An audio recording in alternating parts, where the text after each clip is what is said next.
Helena Ferro Gouveia diz que é natural que haja vítimas civis nas guerras e que Israel não tem tantas vítimas como as que acontecem na faixa de Gaza e no Líbano, porque defende melhor a sua população e até constrói hospitais subterrâneos.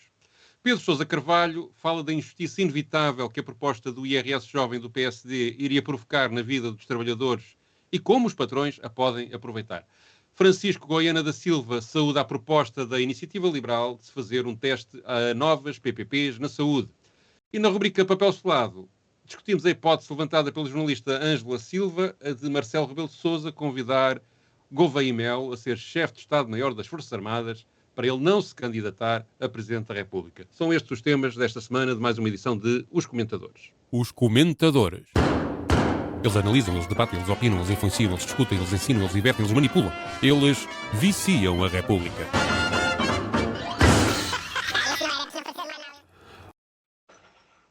Vocês sabem que há 50 anos aconteceu o 28 de setembro. Não sabem? Esta é uma surpresa, vocês não estavam à espera. Tem aqui um cartaz do MDP-CDE da época a dizer minoria tenebrosa, maioria silenciosa, a baixa reação, com a cara que a própria maioria silenciosa desenhou na altura para fazer um cartaz de propaganda à manifestação de apoio ao general Spínola, que depois foi derrotada nas ruas. A manifestação não aconteceu, houve uma série de barricadas que a impediram e, dessa vez, a Revolução saiu vitoriosa. Foi há 50 anos e eu não queria deixar de assinalar esta data. E onde é que era a manifestação? Onde é que era? Onde é que era? Não sei, já era no Campo Pequeno, não era? Não, isso foi na véspera. A manifestação era na Praça do Império. Ai, que bonito! Que bonito, que bonito. Sim, senhor. Ora bem, vamos ao nosso assunto. Mas continua a falar.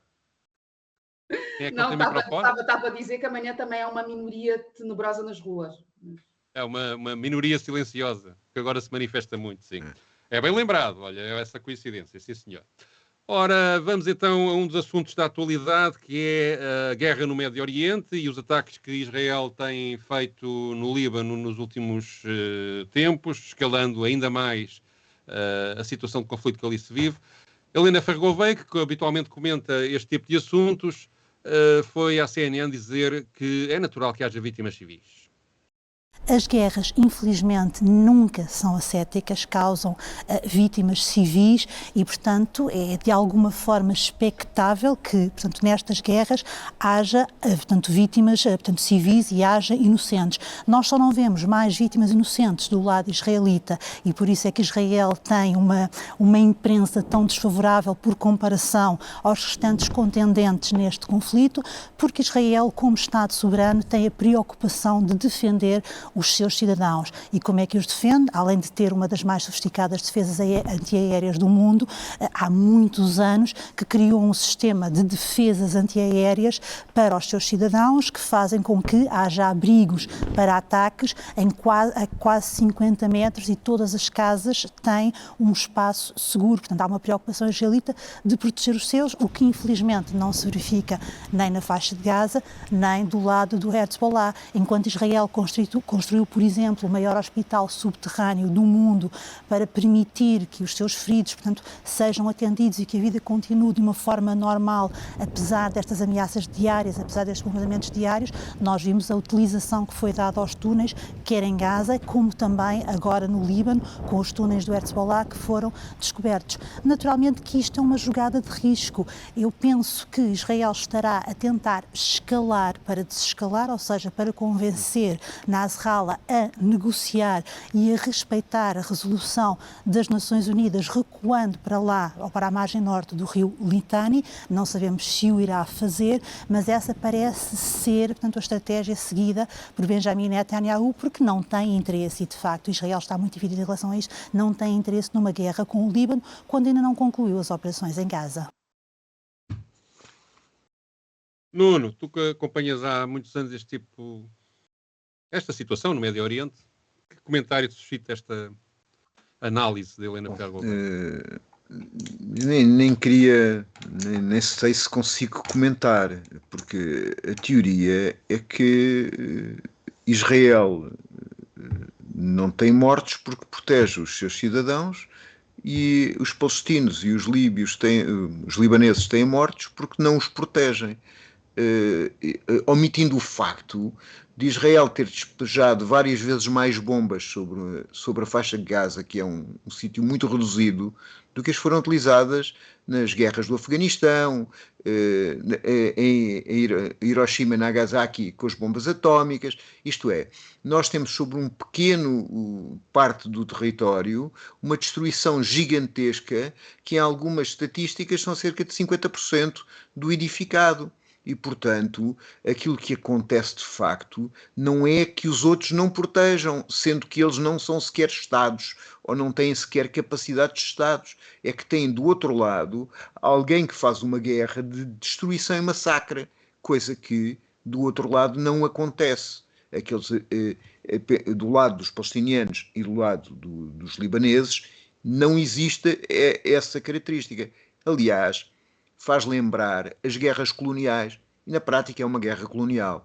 No Exterminem Todas as Bestas, há uma passagem bastante interessante, que é o relato do Churchill, que ganhou a certa altura o Prémio Nobel da Literatura, vá-se lá saber porquê, nos seus cadernos de juventude, em que ele faz uma descrição de uma batalha, que eu vou passar a ler, porque não sei de cor o nome da batalha, é a Batalha de Omdurman, onde os ingleses massacraram sem nenhum ferido, ou praticamente sem nenhum ferido, milhares de guerreiros da outra parte, portanto, da parte colonizada.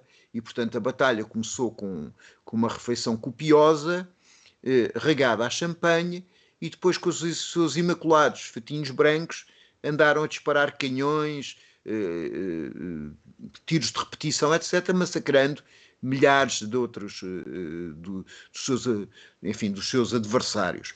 Portanto, estas guerras coloniais, onde havia genocídios da população, são um modelo desta aplicação de Israel. Israel, aliás, é uma potência colonial, é uma potência que, quando foi a Declaração de Balfour, em 1917, salvo erro, em que as autoridades inglesas consideravam que aquilo devia ser um Estado de Israel no futuro, a população judaica era 5% da população.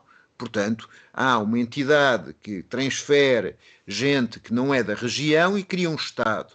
E a manutenção desse Estado não se faz pelo acordo, não se faz pelo convívio com as outras populações, não se faz pela criação de um Estado palestiniano como do ponto de vista internacional está consignado, mas faz pelo massacre repetido das populações. É isso que nós estamos a ver.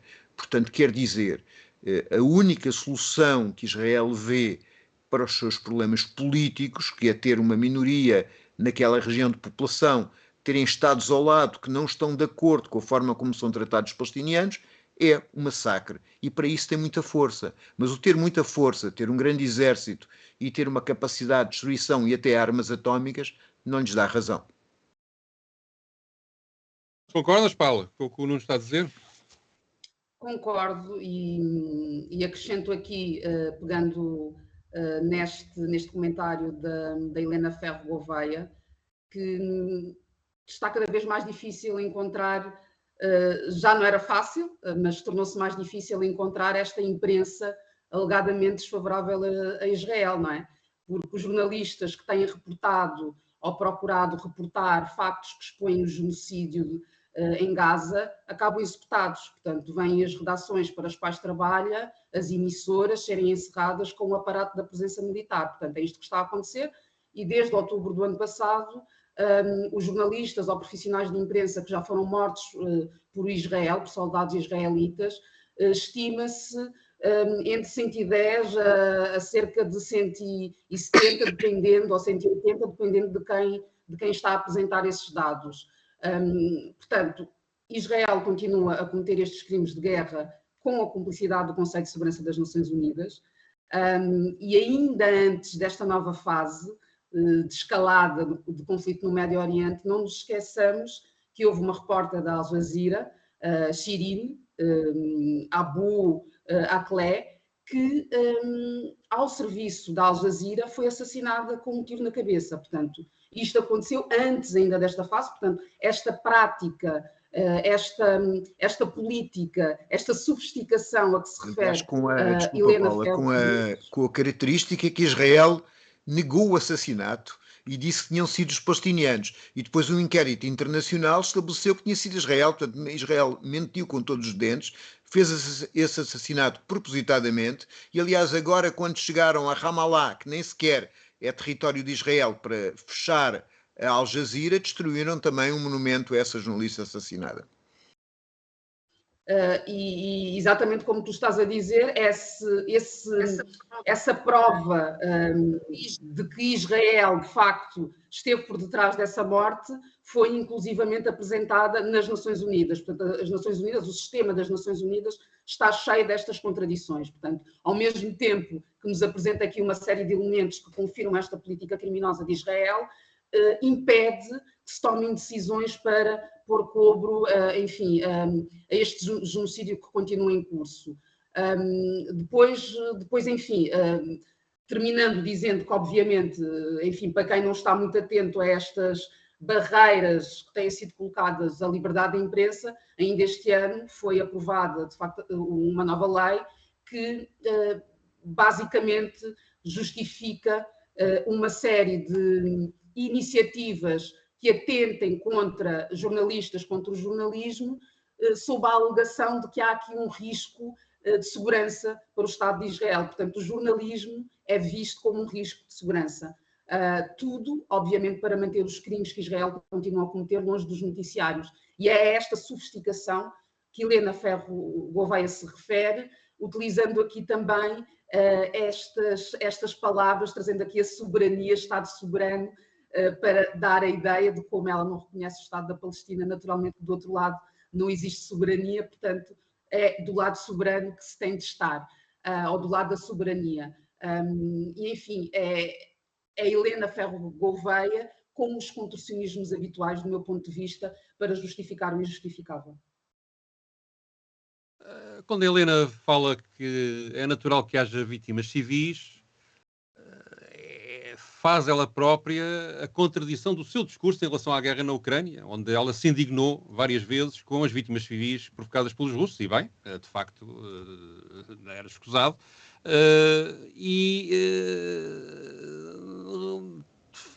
Eu, quer dizer, o respeito e até admiro as pessoas que têm convicções ideológicas e que defendem as suas convicções, mas depois esta duplicidade moral em que, conforme o seu clube está a ganhar ou a perder, ou está a ser atacado ou a ser defendido do ponto de vista da opinião pública, torcem as suas opiniões de uma forma que me parece bastante inaceitável. Se nós formos ver os números das guerras de Israel com os palestinianos e com os outros árabes com quem se tem defrontado, a diferença é gigantesca e não há túneis nem hospitais subterrâneos que justifiquem essa diferença. Começar com os ataques de 7 de outubro. De facto, o Hamas fez um ataque terrorista terrível, provocou 1.139 vítimas civis em Israel e provocou 247 reféns. Mas logo nesse mesmo dia, Israel respondeu com ataques que provocaram 1.000 mortes civis palestinianos, no mesmo dia, ou nos mesmos 2 ou 3 dias a seguir, e prendeu 200 árabes. Se fizermos o historial dos ataques, entretanto, na faixa de Gaza já morreram 43 mil civis. É uma desproporção, é 40 vezes mais do que os mortos provocados pelo Hamas. Não é? Portanto, há aqui uma desproporção que é completamente inaceitável, mesmo levando em conta que era uma resposta a um ataque que os israelitas foram vítimas.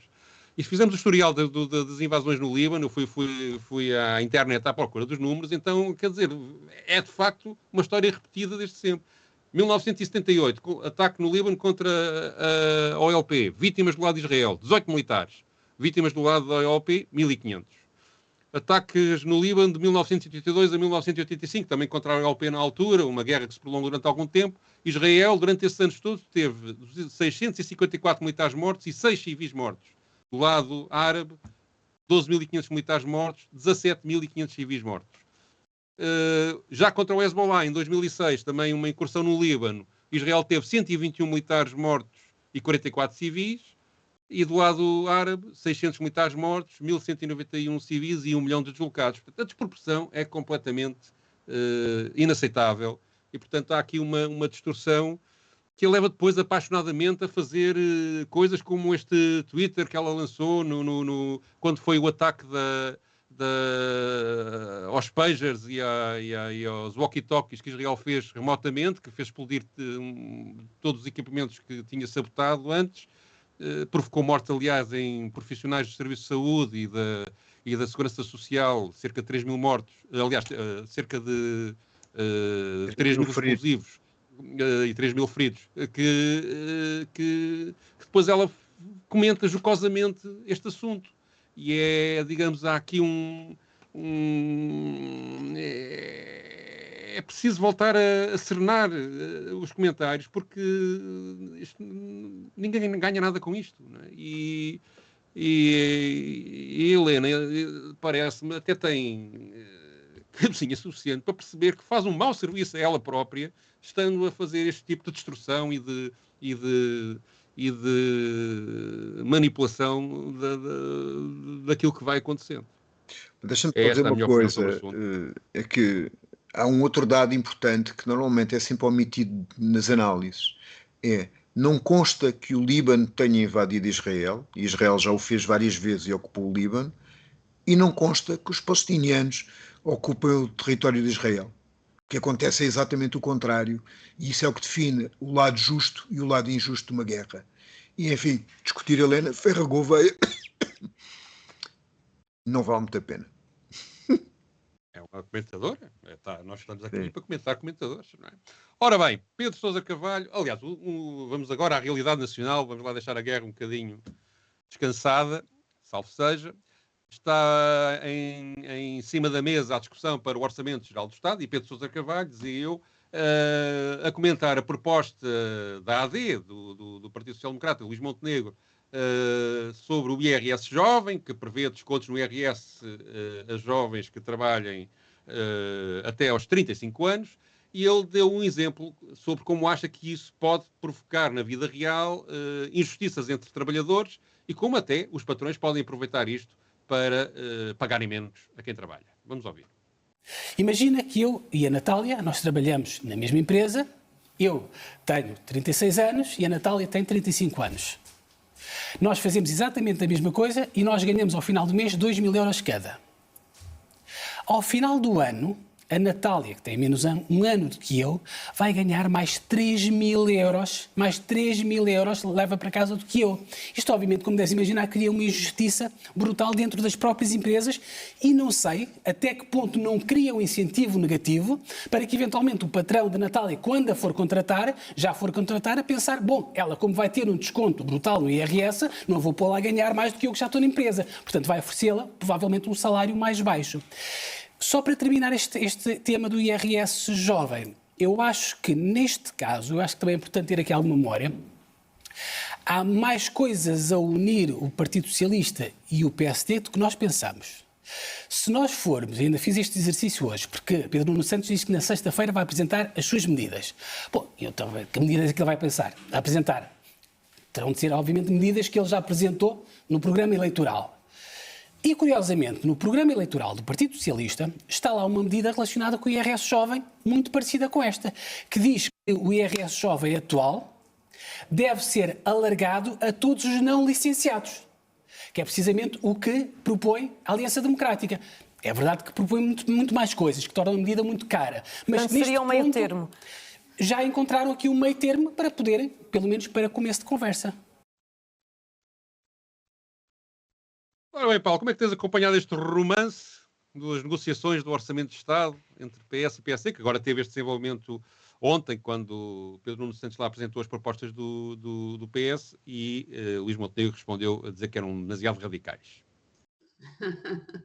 A palavra radical, não é? Está muito presente nos tempos que correm, tudo é radical. Olha, tenho procurado não acompanhar com muita proximidade, que é para não me chatear assim muito, porque acho que de facto existe muito mais a unir as propostas do que propriamente a afastar, e acho que depois aquilo são taticismos e estratégias de mídia, aqui muito mais do que propriamente propostas de fundo.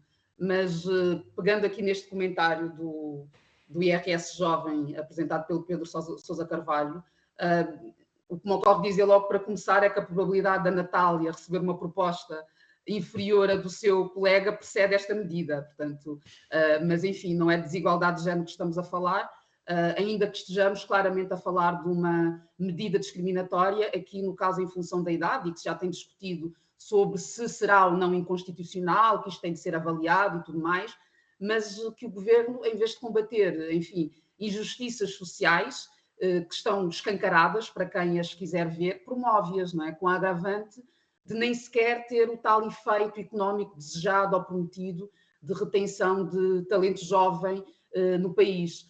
Porque, aliás, essa advertência foi feita pelo próprio FMI, que não consta, enfim, que seja radical, não é? E o FMI alertou exatamente para isso, para essas enormes perdas de receita fiscal que depois nada indica que serão compensadas com essa expectativa de eficácia da medida.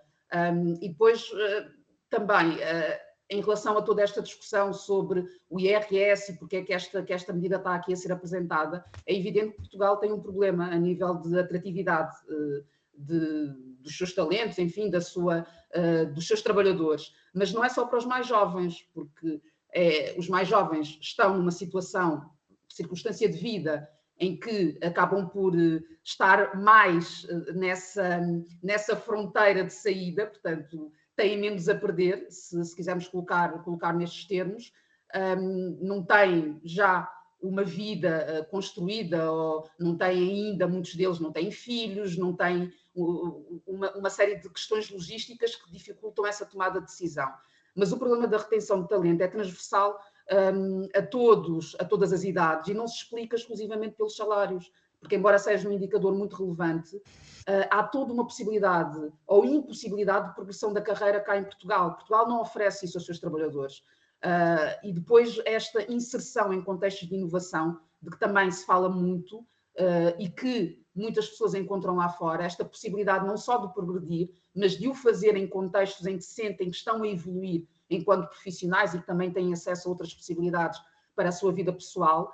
Então, para mim, esta deveria ser a preocupação de olhar para a estrutura, porque as pessoas trabalham demasiadas horas, ganham salários que não permitem fazer face a despesas básicas e nem sequer conseguem ter acesso a uma habitação digna. Portanto, como é que se espera que estas pessoas, que são a maioria da população, portanto, não estamos aqui a falar deste grupo de jovens até 35 anos, com aquelas circunstâncias que enfim, as propostas contemplam, como é que nós queremos que esta maioria da população que tem estas circunstâncias esteja preocupada com estas conversas, a inovação, o talento, a competitividade e o diabo a quatro. Portanto, as pessoas querem, de facto, ter condições para trabalhar e essas condições não estão a ser oferecidas. Portanto, para mim, essa deveria ser a preocupação e não criar aqui umas engenharias que depois apenas acentuam as clivagens que nós já temos na nossa sociedade.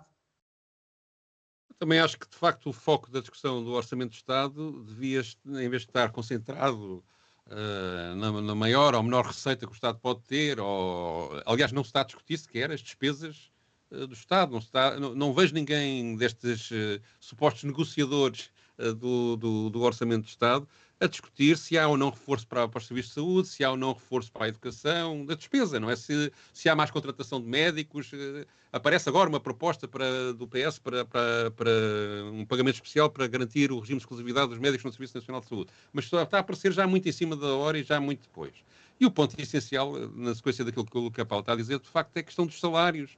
Porque a economia, comparativamente, pelos padrões que os economistas que habitualmente comentam, analisam a economia portuguesa, neste momento até está relativamente bem comparado com o que acontece na União Europeia e nos Estados Unidos. O crescimento até está um bocadinho acima do que os outros países têm feito, o desemprego é relativamente baixo, enfim.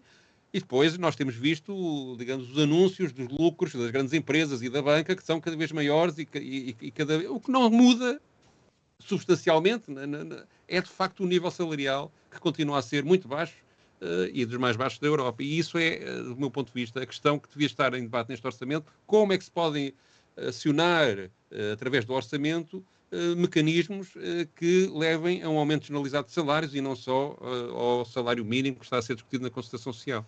E penso que, digamos, há aqui um desfoque que tem muito de ideológico, que é de facto olhar para a vida das empresas e não olhar para a vida dos trabalhadores, que quer PS, quer PSD, na maior parte das vezes, analisam e fazem o seu trabalho sempre com esse olhar que esquece, do meu ponto de vista, a maioria da população. Nuno.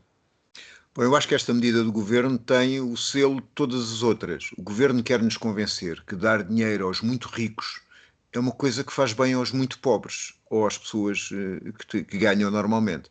Temos que ver que, em relação aos jovens, 75% dos jovens ganham menos que 1.000 euros.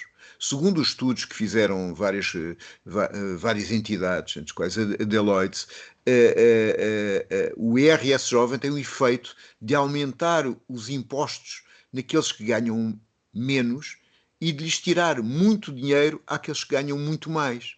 Sendo que é, para além de inconstitucional, porque a Constituição, no seu artigo 104, diz que o imposto de rendimento pessoal visa a diminuição das desigualdades e será único e progressivo, tendo em conta as necessidades e os rendimentos do agregado familiar. Isto é inconstitucional porque acaba com a progressividade. Faz exatamente o contrário. Os mais ricos pagam menos imposto.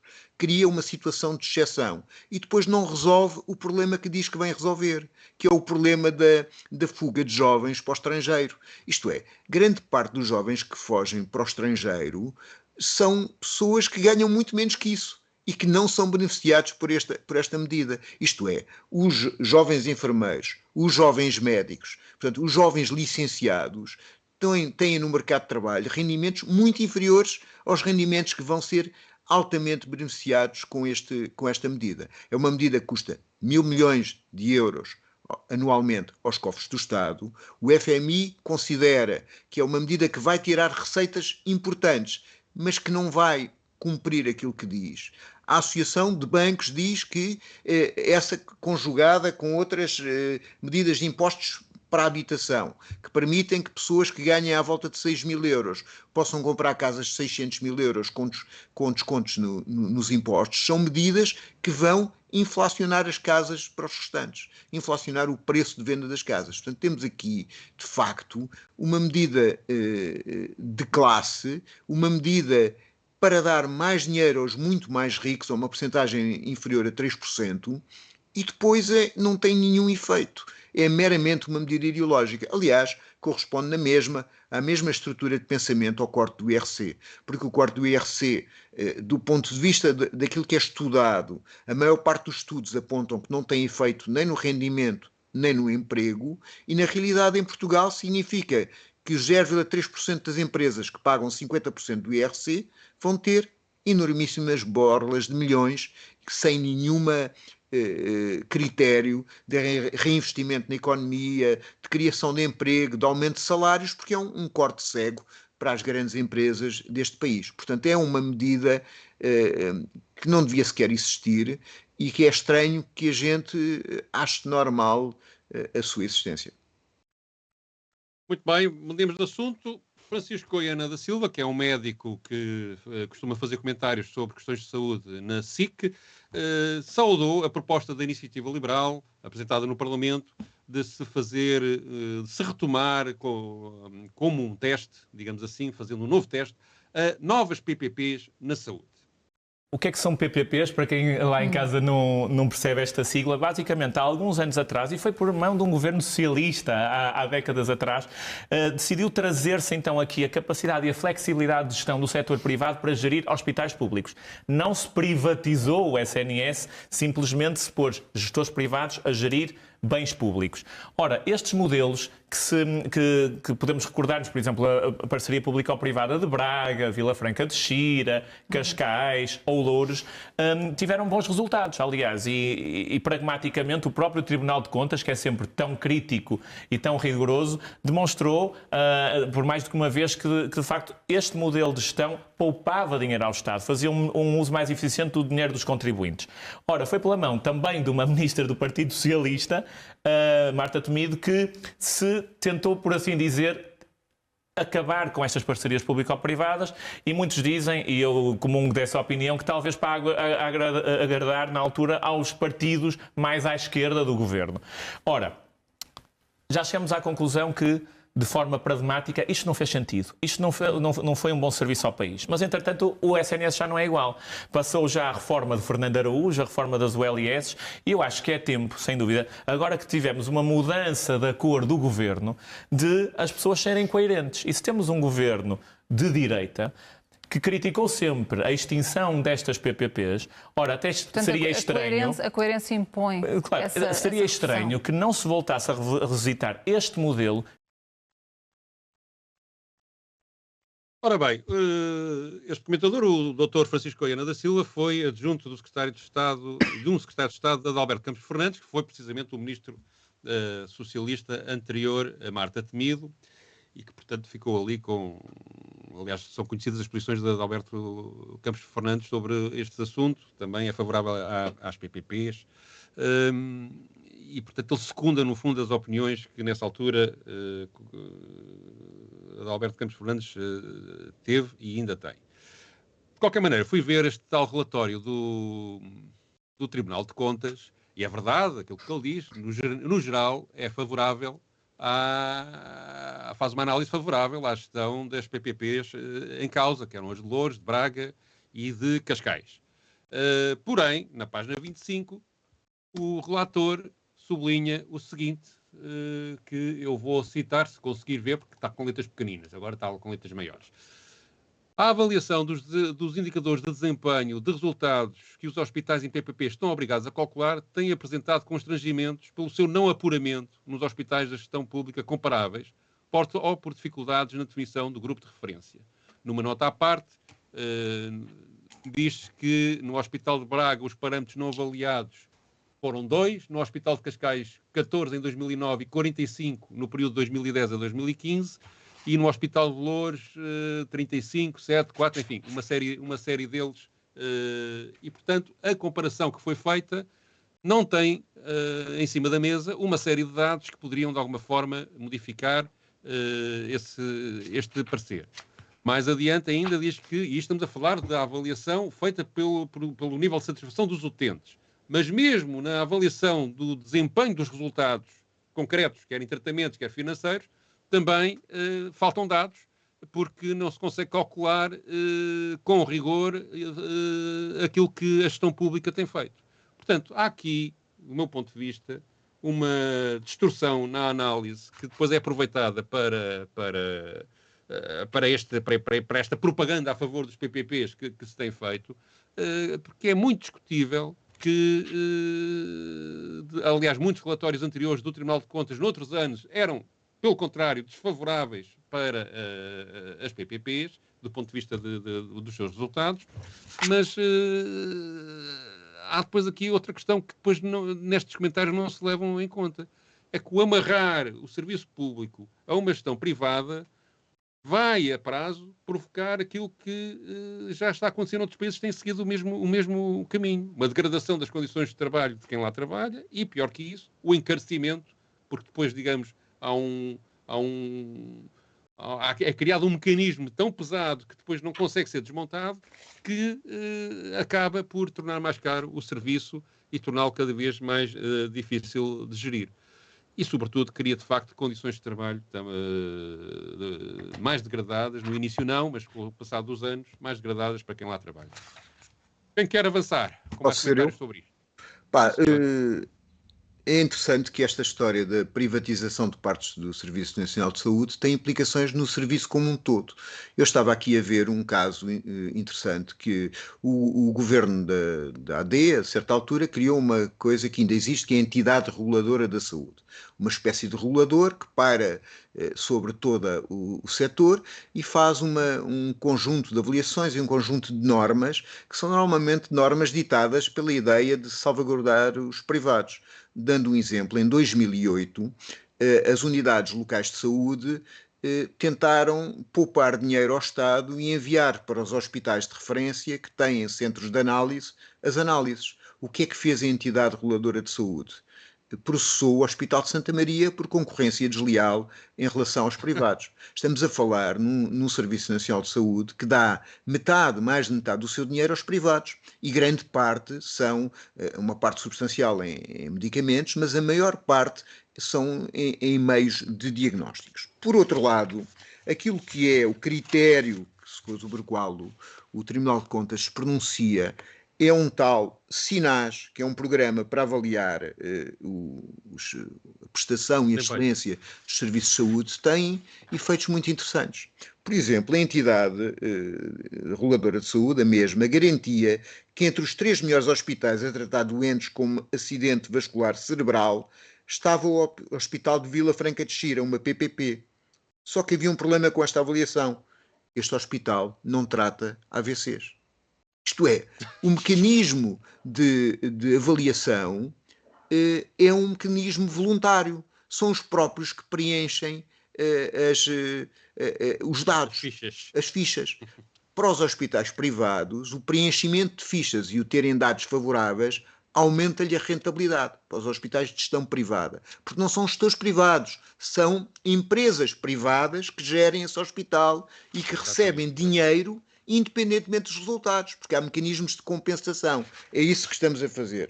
Para os hospitais públicos, o que acontece é que eles, na maior parte das vezes, como tu viste ali no relatório, eles não preenchem o SINAS porque não têm nem interesse nem meios para o fazer e depois porque dá estes resultados. Isto é, o que acontecia nesse hospital de Vila Franca de Xira é que ele encaminhava para o Hospital de São José os doentes que tinham acidentes vasculares cerebrais. E, aliás, é o que acontece sempre, como tu referiste. Por um lado, desarticulou-se as carreiras médicas, há médicos contratados à hora, há médicos que são todos precários, portanto, desarticulou-se a essência de uma carreira médica, permitindo que esses médicos, na maior parte dos casos, vão parar os privados porque deixaram de ter carreira, e, por outro lado, há um efeito perverso, que é, cada vez que há doenças que são caras, o que é que fazem os hospitais de gestão privada do Serviço Nacional de Saúde? Enviam-no para os hospitais públicos que não têm gestão privada nem critérios de gestão privada. Portanto, é muito fácil, se não tens que tratar, se não tens que no fundo, subsidiar esse tratamento, então tens sempre rácios do ponto de vista de gestão melhor, porque escolhes aquilo que é menos oneroso e deixas fora. Quer dizer que se todos os hospitais públicos fossem PPP, provavelmente o Covid não tinha sido tratado. Paula. Olha, eu pego justamente neste ponto que muitas das vezes é trazido, que é a da poupança. Portanto, neste relatório do Tribunal de Contas fala-se muito, e foi isso que acabou por estar aí a ser muito badalado nas notícias, dos 203 milhões de euros que foram poupados aos cofres do Estado, sendo que esta ideia de poupança é completamente errada, porque ela surge ligada também a uma percepção de maior eficiência na gestão, quando aquilo que está em causa, conforme o Nuno estava a dizer, é uma decisão de transferir o gasto para outros, portanto, para aqueles que não têm essa tal gestão privada, porque obviamente todos nós conseguimos poupar, eu pelo menos consigo poupar aqui do meu orçamento se for fazer todas as refeições à minha mãe, não é? Isso para mim parece-me óbvio, não é uma questão de poupança, eu transferi o gasto para outra pessoa, que é exatamente isto que aconteceu para que estes números tivessem surgido. E depois aqui, uma coisa que eu também acho importante, e que nós até já falamos aqui, portanto, noutra ocasião, que tem que ver com esta questão da autonomia, da falta de autonomia, não é? Porque estamos aqui a comparar o que não é comparável, portanto, um hospital com autonomia para investir, em vez de ficar ali a arrastar decisões à espera, por exemplo, de luz verde do Ministério das Finanças, isso faz diferença. Portanto, estar a comparar eficiências de gestão com estas enormes desigualdades na forma como essa gestão pode ser feita, acho que é completamente errado. E depois, também aqui as situações de fraude, que também devem ser trazidas. Portanto, não é só a transferência de doentes que custam mais caro para serem tratados nos hospitais que não têm a gestão privada, mas é também situações em que se realizam exames desnecessários, em que se verificam até procedimentos fantasma, e não será por acaso que estava estimado que o retorno, com a tal poupança, fosse 3 vezes superior àquela que foi efetivamente verificada. Portanto, que eficiência é esta que tanto se propaga, não é? Portanto, a IEL quer testar, no meu sistema de avaliação já está mais do que chumbado, portanto, eu não preciso de testar mais nada. Muito bem, vamos então à nossa rubrica Papel Selado.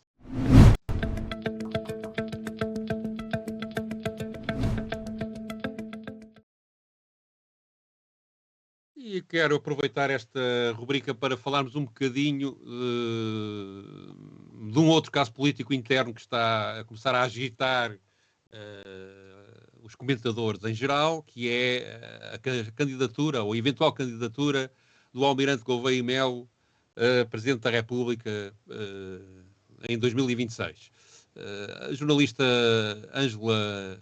Ângela Silva, que é uma jornalista do Expresso que habitualmente acompanha assuntos de política e que faz semanalmente um artigo de opinião sobre esse assunto, disse uma coisa engraçada, que abriu a hipótese de, em março de 2026, ficar vago o cargo de chefe de Estado-Maior das Forças Armadas e Marcelo Rebelo de Sousa, que supostamente não gostaria que Gouveia Melo, o atual chefe de Estado-Maior da Armada,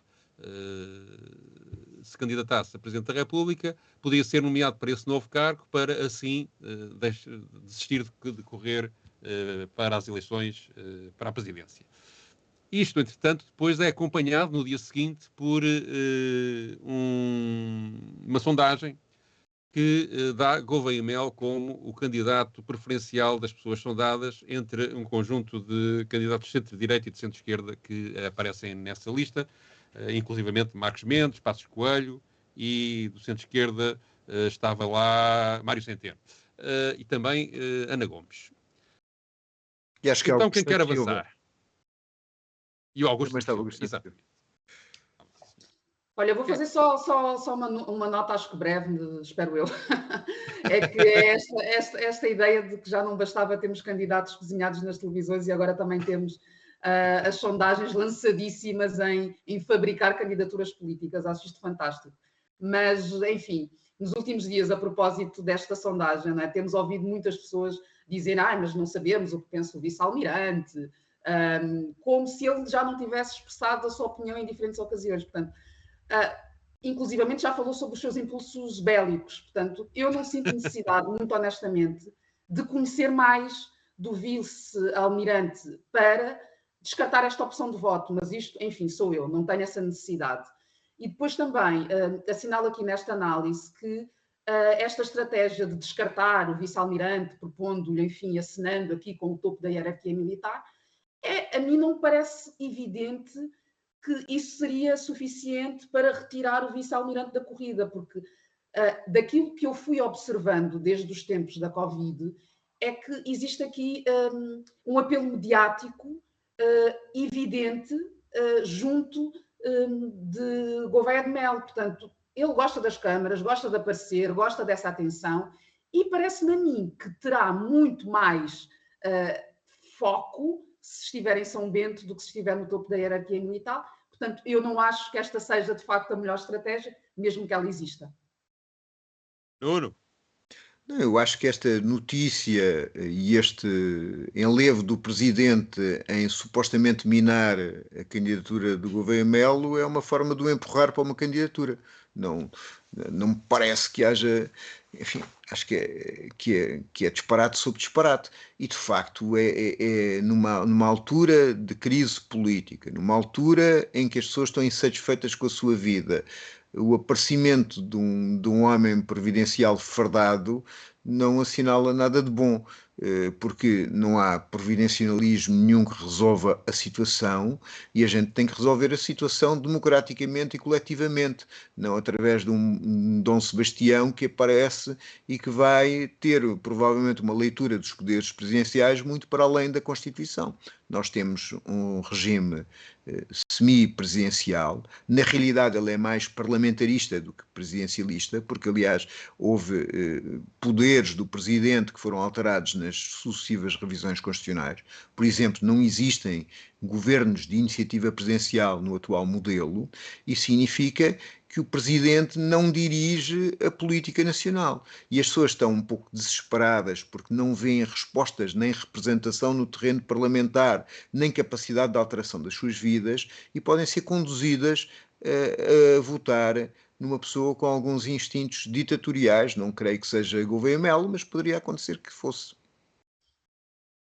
Bem, eu sobre isto só tenho acrescentado uma coisa. O único partido que até agora se manifestou como provavelmente gostaria de apoiar Gouveia Melo é o Chega. Portanto, estes traços de autoritarismo que o Almirante demonstrou ter durante a gestão da Covid-19, em que foi muito eficiente, mas também fez algumas coisas muito discutíveis do ponto de vista do exercício da sua autoridade, e depois aquele caso que houve com os militares do navio que não funcionava e que foi mandado para